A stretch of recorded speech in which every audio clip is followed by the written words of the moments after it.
Sveiki visi mani fortūnas sakautāji. Tātad mani sauc Kristīne. Un šodien tātad es jums izlikšu iknedēļas vēstījumu tātad par to, kas mums ir jāzina vai kas mums ir gaidāms tātad no 10. līdz 18. novembrim. Tātad no 10. līdz 18. novembrim. Sāksim tātad ar eņģeļu kārtīm, kas mums tātad ir gaidāms no 10. līdz 18. novembrim.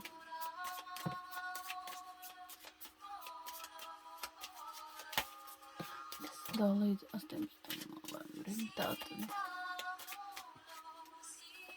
no eņģelīšiem.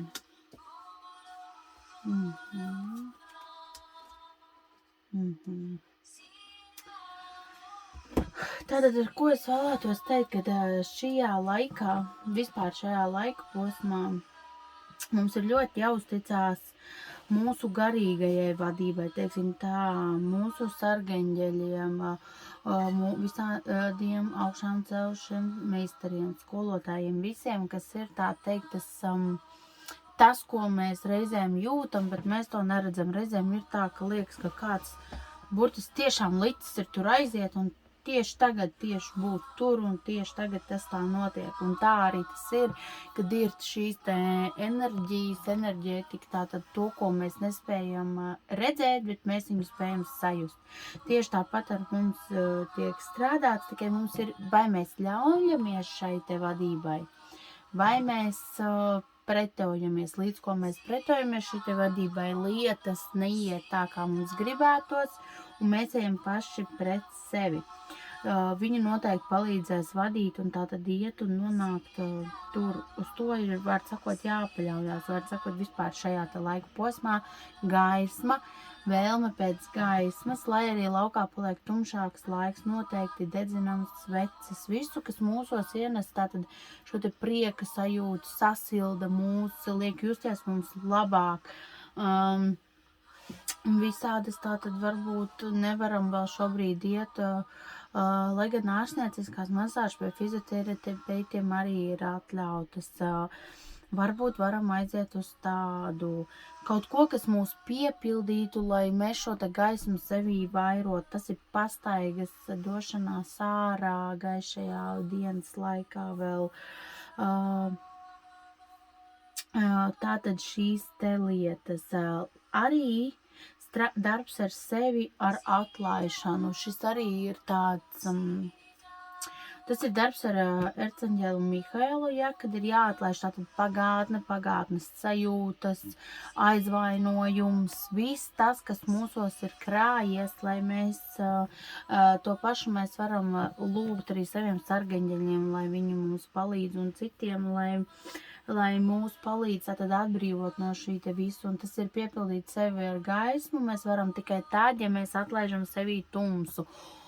Bailes arī ir tumsa, jā, šīs te bailes un naids no pagātnes, varbūt tas ir kāds aizvainojums, šis arī rada mūsos šo te graujošo tumsas sajūtu, šo te baiļu sajūtu, no tā ir jāatbrīvojās, ir jāiet arī šī te sakrālā čakra runā par to, ka mēs būsim ļoti jūtīgas enerģijas, ļoti ātri sajutīsim gan labo, gan slikto, kas tiks vērsts pret mums, gan arī ko mēs vērsīsim. Tāpēc, kas attiec uz šo te laiku, ja vien varam pēc iespējas veselīgāk ēdam, pēc iespējas mazāk lietojam alkoholu, pēc iespējas mazāk tātad pēc iespējas mazāk alkoholu, tātad tikšanās ar cilvēkiem, kas mums nesagādā prieku, ja?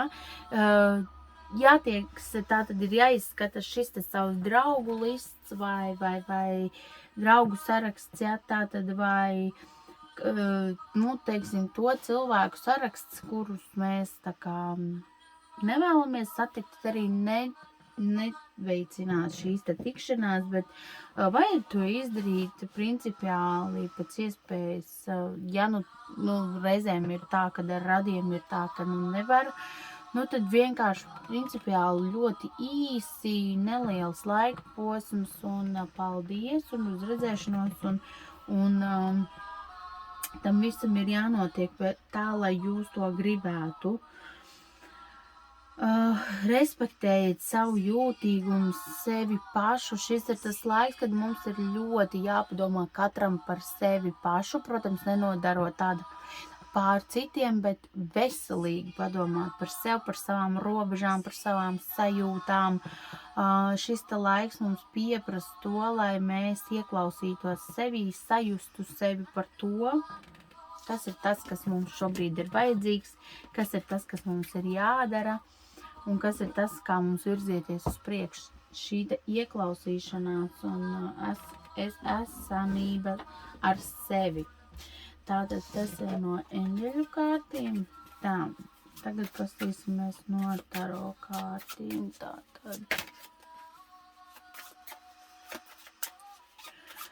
Tātad, ko jūs vēlaties teikt? Tātad, kas ir jāzina visiem tiem, kas skatās un klausās, tātad no 10. līdz 18. novembrim, jā, tātad, kas ir jāzina, jā, tātad,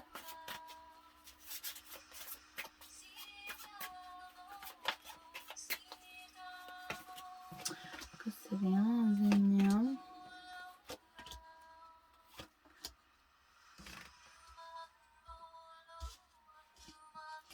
Pirmais, es gribētu likt cilvēkiem padomāt par savu veselību.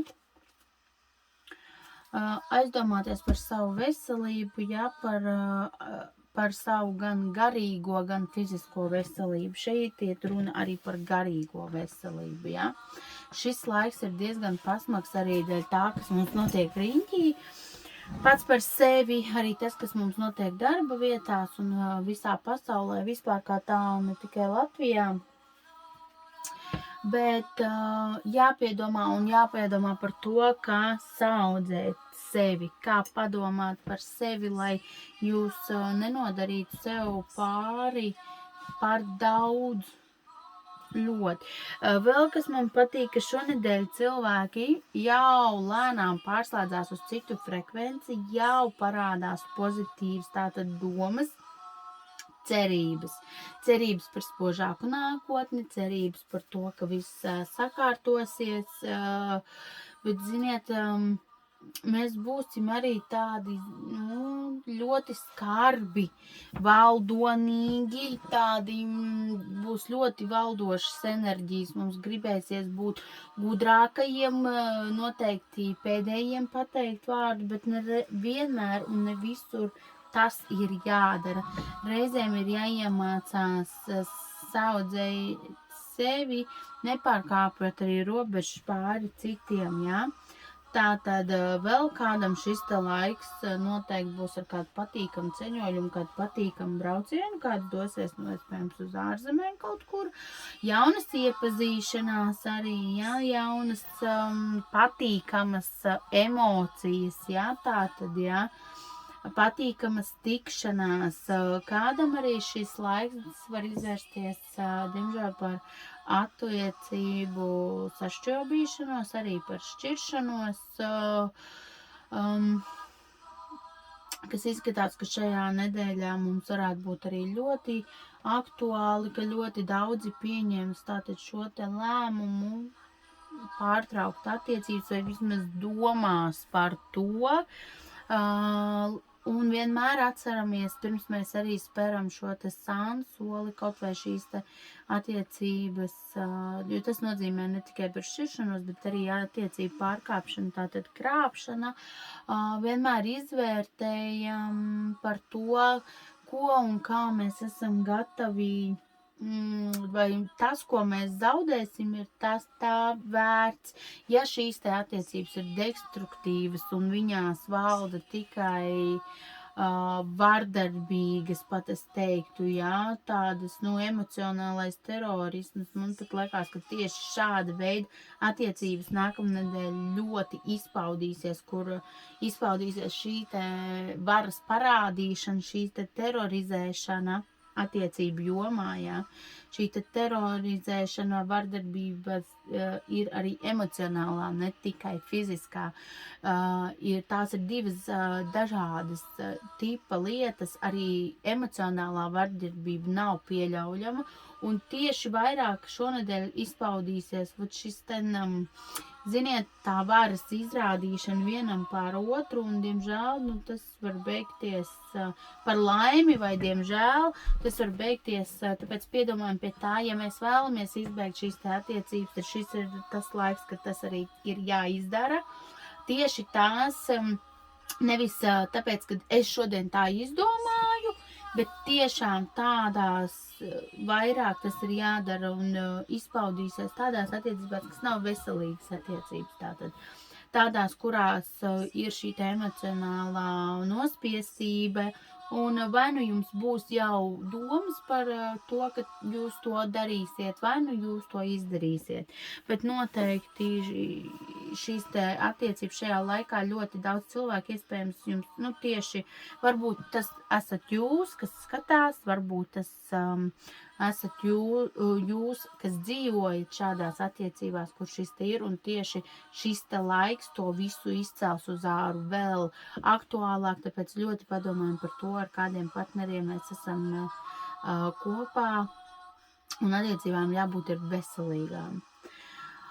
Bet kāds tajā pašā laikā arī var, izveidot jaunas iepazīšanās un, tā izmantot savu šo te strikto raksturu, lai sasniegtu kaut kādas attiecīgas virsotnes darbā. Redzu arī to, ka šīs te idejas un domas, kas tiks iesākts attiecībā par darba jomu, ja, ko es varu par darbībām, šīs te idejas vai šī te, kas tiks iesētas reāli arī tiks veiktas un liktas uz darbību. Arī, kas attiecās uz finansēm, jā, tātad tas arī attiecībā uz darbu redzu, ka ļoti daudzi, mēs jau arī atgriezīsimies, kā teikt, atpakaļ, cik saprotu, laikam ar šajā te zaļajā zonā, kad atvērsies atkal visi veikali, jā, būs ierobežami, bet veikali atvērsies, jo finanses, skatos, ka finanšu situācija nākamnedēļ uzlabosies, cilvēki, teiksim tā, saņems, ir atkal cerīgi pilni un piepildīti ar to, ka šī te finanses situācija arī uzlabosies, un pēc šī brīža plāna, pēc kuru mēs ejam, tā arī notiks, kad šīs te lietas, kas attiecībā uz darbi sāks attīstīties, sāks atkal šī te naudiņa ieplūst, un kādam šis būs ļoti labs laiks, lai uzsāktu savu biznesa darbību. Un tātad, ja šī te ideja ir jau, jau nostiprināta prātā, nostiprināta jau kaut kur vēl, jau taustāmāk, tad šis te laiks noteikti ir tam, lai jūs te iet uz priekšu un pabeigt šo te ideju, un tas jums atmaksāsies. Tas no manis arī šodien ir viss. Tātad, un tiksimies tātad nākamnedēļ, nākamnedēļ tātad ir svētki, tātad 18. novembris, un kas ir mums 18. novembris ir ceturtdiena, vai ceturtdiena, tātad no 18. novembra, tātad tajā nedēļas nogalē arī es došos atpūtā uz šiem 4 dienām un nestrādāšu, tāpēc, ja mums ir kaut kas mums interesē individuāli, tad griežaties tātad, lai vismaz es jūs varu pierakstītu līdz tam, paspēt paņemt vai tūlīt pēc tam, lai nesanāk tā, ka jūs uzrakstat tajās dienās, es lai gan es ieeju un pārbaudu jau to ēpastu, tās vēstules vienalga, bet var gadīties arī, ka es neieeju un nepārbaudu, un tad es jūs pierakstīšu tikai pēc svētku dienām. Labi, mani mīļie, paldies jums, ka klausījāties, un lai jums superīgs šis te laiks. Izmantojam šo te laiku sevis sakārtošanai labvēlīgā un mēģinam vienmēr visā, lai cik mums ir šis te laiks drūms, atrast šo te gaismas un cerības stariņu, ar ko iet, piepildīt sevi. Mēs to varam atrast jebkur, pat sīkumos, ļoti mazos sīkumos, bet tie, kas mums sīkumi, kas mums liek pasmaidīt un iemirdzēties, tad turamies pie šīm te sīkajām mazajām lietiņām, un lai mums viss izdodās. Paldies jums, ka klausījāties, un tā.